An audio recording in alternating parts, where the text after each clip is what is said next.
আসসালামু আলাইকুম আমার প্রিয় শিক্ষার্থী বন্ধুরা, তোমরা সবাই কেমন আছো? আশা করি তোমরা সকলেই আল্লাহর অশেষ কৃপায় ভালো আছো। আমিও আলহামদুলিল্লাহ আল্লাহর রহমতে ভালো আছি।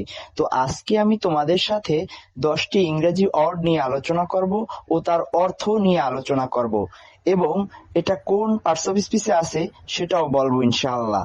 তো শুরু করছি প্রিয় শিক্ষার্থী বন্ধুরা। তো প্রথমেই আছে ডিউরেবল। ডিউরেবল শব্দের অর্থ হচ্ছে টেকসই, মজবুত। এটি একটি ভার্ব। এরপর আছে ইনকারেজ। ইনকারেজ শব্দের অর্থ হলো উৎসাহিত করা, সাহস বা আশা দেয়া। উৎসাহিত করা, সাহস বা আশা দেয়া, এটি একটি ভার্ব। এরপর আছে এনশেন্ট, অর্থ প্রাচীন, পুরাকালীন। এটি একটি অ্যাডজেক্টিভ। ফেস্টিভ্যাল। ফেস্টিভ্যাল অর্থ হচ্ছে উৎসব। এটি একটি নাউন। অ্যাকোমোডেশন। অ্যাকোমোডেশন। অ্যাকোমোডেশন শব্দের অর্থ হচ্ছে কাউকে বাড়িতে বা হোটেলে আশ্রয় দেওয়া, থাকতে দেয়া।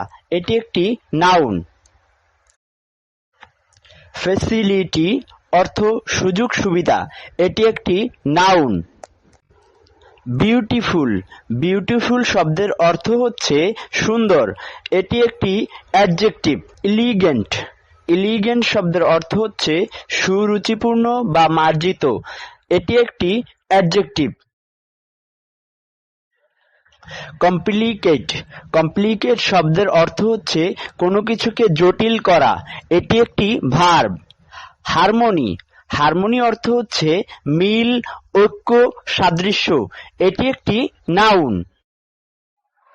ধন্যবাদ প্রিয় শিক্ষার্থী বন্ধুরা।